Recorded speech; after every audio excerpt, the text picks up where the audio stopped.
talking about the alarming spike in the number of teen girls that are being abused in relationships. But do all teens know how to spot the signs that a relationship is abusive? Well, I called my friends over at One Life to Live, Kristen Alderson and Brandon Buddy. They play Star and Cole, and they helped me put together some scenarios to help teens identify the signs of abuse. Because I feel like we can talk about it over and over again, like this, a punch, a slap, or this or that. What is truly abuse? And I came up with this idea to have them act it out. So check out the first one. Why didn't you answer your cell phone? I told you I didn't hear it. I was having dinner with my mom. Do you know how worried I was about you? Whatever. You never answer your phone. Don't ever I'm talk to me like that again. I'm Is that understood? I'm... Yeah, I know what you want. Okay, so let's go to the audience. Do you guys think that was abusive? You guys, stand on up. What do you have to say? Do you think that was abusive?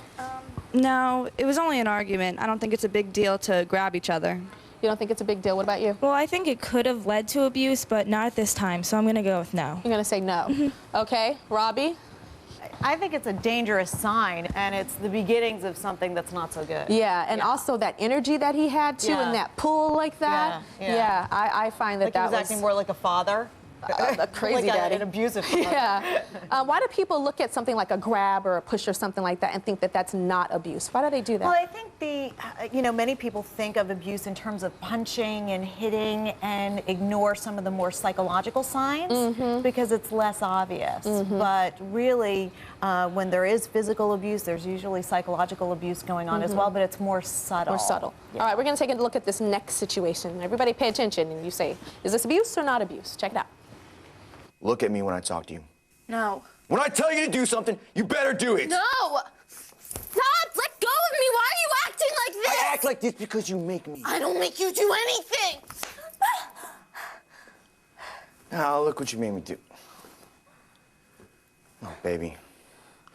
I'm sorry, okay? You just bring out the worst in me, okay? Wow, that reminds me of what we were just talking about earlier. Look what you made me do.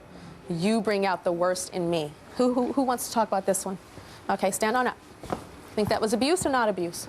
Oh, yeah. Oh, yeah. He hit her. That was definitely abuse. That was definitely abuse. Okay, anybody else want to talk about? No? Stand on up. Want to see what you guys think. I like that the young ladies are having something to say about this. Yeah, that was abuse. That was abuse. He smacked her in the face. What about before the smack? He was just being really, like, argumentative and just, like, being rude, and that's not good for a relationship. I noticed nobody mentioned the hair pull. The hair pull, to me, was like the sign. I wonder if you guys are thinking that's kind of normal, the hair pull? Robbie, to me, it was abuse way before the slap. Yes, the blaming, not taking any responsibility for their part in what's going on, and then the quick apology afterwards to seduce the woman back in is really classic signs of abuse. Okay. And does abuse usually start this way with the aggressiveness and then the hair pull and then the slap and then it's like little things? No, that's the scary thing. Sometimes, in fact, quite often, these abusive relationships start off and they look very romantic. So the man is very attentive because he's putting his woman up on a pedestal. And when she falls from grace, which inevitably will happen, that's when the violence and abuse takes place. Does the abuser, does he know that he is an abuser and I'm going to get her in my web? Or does he not know that he's an abuser and it just kind of surprises him too? Yeah, I think it's probably varies from case to case, but they see themselves as victims and struggling. So when you call an abuser abusive, they're probably thinking, I'm not an abuser. There are certain situations that happen. So no, they see themselves as victims of a woman who's not behaving, not treating them well, not helping them to feel confident. So that's what it is. That's the problem. Okay, here's the final scenario with our guys from One Life to Live. Are you ever going to lose weight? I'm trying. Okay. I'm sure you are, but you're obviously too stupid to follow a simple diet. I mean, that anything 17-year-olds got cellulite. Wait, why would you say something like that to me? I know getting into this relationship that you're stupid, but to let yourself go like this? I mean, aren't you embarrassed? I'm sorry. Whoa. Okay. Who has something for this? I saw you raise your hand. Stand on up. You think that was abuse or not abuse? Well, it wasn't very nice, but I definitely wouldn't call it physical abuse. There was no, like, interaction between them. Okay, not physical abuse. Did you see any kind of abuse? Yeah, I would definitely say What would you call that? more like verbal abuse. Okay, anybody else? Yeah, stand on up. Hi. I would agree with her. They were just arguing, and people argue all the time, so I don't know if you'd necessarily call that abuse. So, so no, that's just arguing. Well, definitely not physical abuse. Okay. All right, well, there are different types of abuse. What is there, Robbie? There's physical, there's emotional, there's verbal. Right, it's the verbal abuse really is designed to cut somebody's self-esteem down so they feel that they can't do any better. You know, that in this relationship, this is the best they're gonna get. And so that's what they do. Really, it's the boyfriend gets the girlfriend to feel as badly about herself as he really feels about himself. Yeah, I dated a guy once years ago, and he told me that he had this thing where he likes to break a woman down.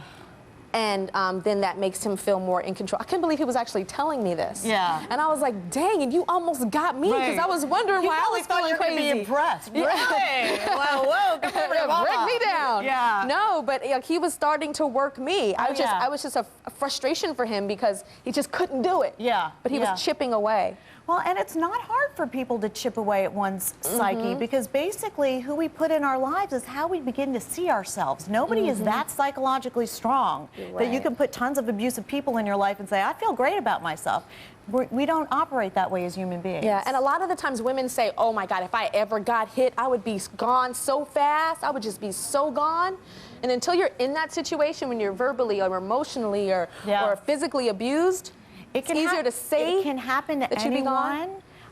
Usually, you know, for people either who were in abusive situations, they saw it growing up, they're naive, and also our ideas about love are really flawed. And also self-esteem, too. The guy that got me kind of a little bit feeling bad in emotional abuse, I was feeling like crap. Yeah, and he knew, he smelled it. I say they can smell it. And they probably, they want people who can feel bad, because then they'll stay connected to them, and really they feel worthless when they're not connected to somebody they could get to feel bad.